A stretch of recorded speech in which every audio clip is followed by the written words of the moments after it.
Bismillahirrahmanirrahim. Assalamualaikum warahmatullahi wabarakatuh. Semoga hari ini kawan-kawan seiman dimanapun berada dalam keadaan sehat. Dan jika ada yang sakit, mudah-mudahan Allah cepat menyembuhkan penyakitnya. Banyak orang yang salah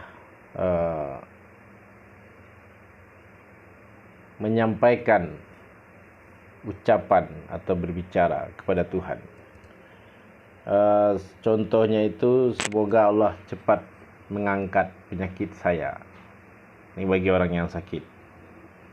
Nah, itu sebenarnya ucapannya salah.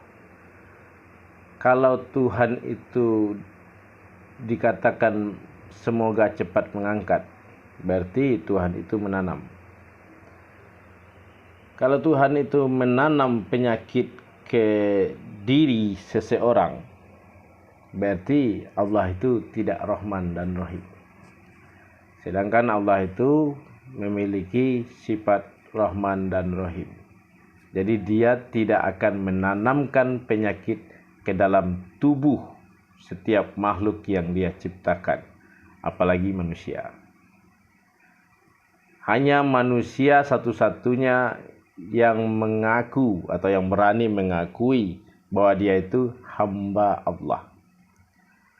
Jadi dalam setiap kalimat yang kita ucapkan kepada Allah itu, kita harus memikirkannya secara matang, secara baik dan benar.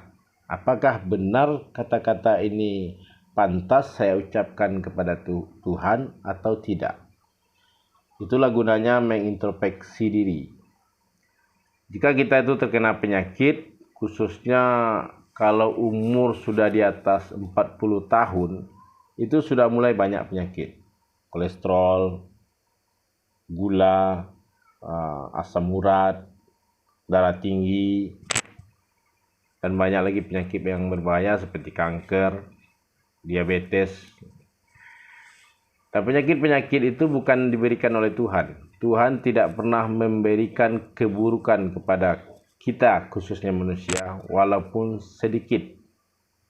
Di dalam Al-Quran itu Allah mengatakan, aku tidak pernah menzolimi ciptaanku walaupun sebesar zarah. Nah, zarah itu kalau dilihat dengan mata tidak bisa. Itulah saking kecilnya. Jadi Allah itu tidak pernah menzolimi ciptaannya itu walaupun sebesar zarah.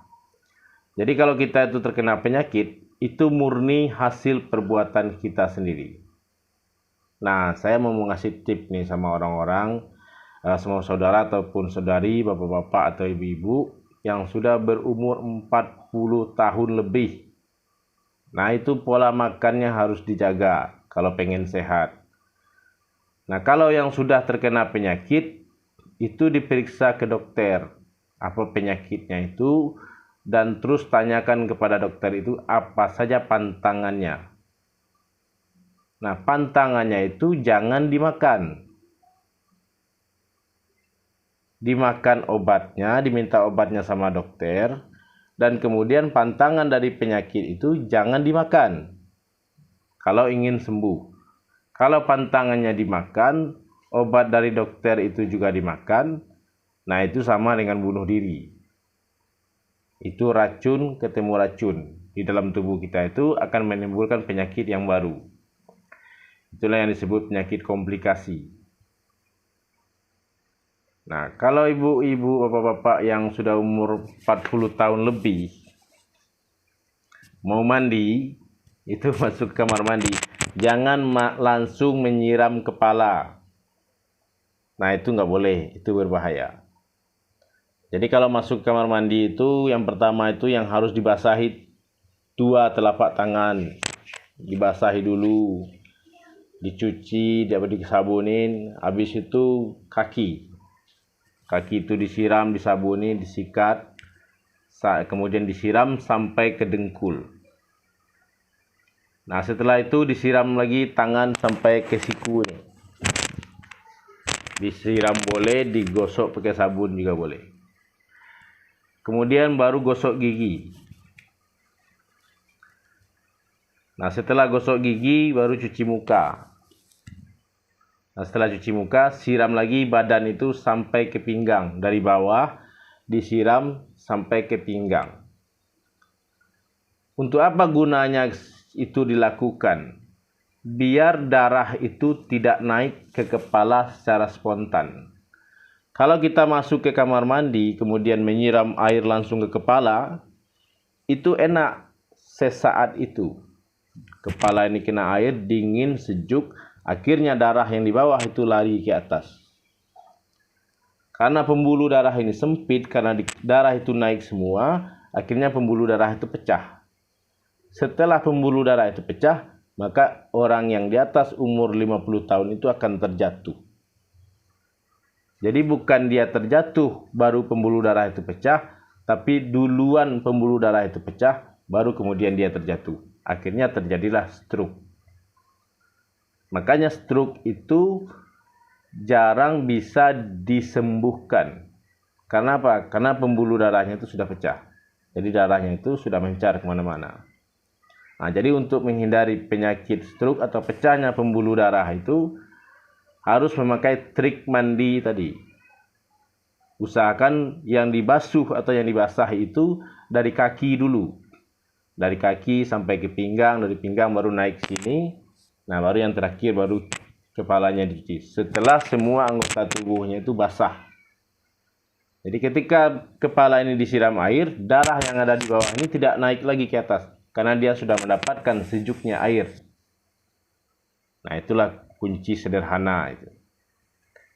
Jadi ini berdasarkan pengalaman saya, mandi langsung siram kepala dengan mandi disiram kaki terlebih dahulu itu rasanya berbeda. Jadi buat bapak-bapak, ibu-ibu yang sudah umurnya 50 tahun lebih, itu resikonya tinggi untuk terkena penyakit. Nah, khususnya penyakit stroke. Jadi darah yang ada di dalam tubuh kita itu sudah terlalu lama mengendap di badan itu, apalagi tidak pernah donor darah. Jadi donor darah itu bagus dilakukan 3 bulan sekali, supaya darah ini kekentalannya itu berkurang.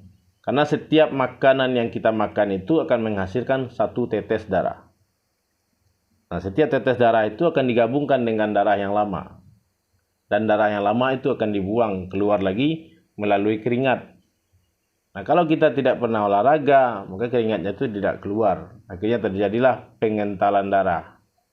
Akhirnya darah itu lambat bergeraknya. Jantungnya itu memompa dengan terpaksa.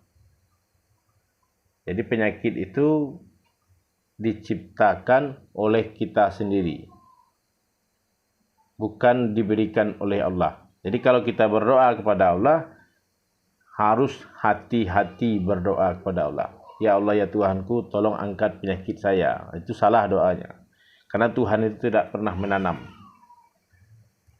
Tapi ya Allah, ya Tuhan, saya meminta tolong supaya penyakit saya ini disembuhkan. Saya telah lalai selama ini memakan segala sesuatu tanpa aturan. Akhirnya tubuh saya ini menjadi sakit. Tolong ya Allah, dengan rahman-Mu, dengan kasih sayang-Mu, tolonglah angkat penyakit saya ini.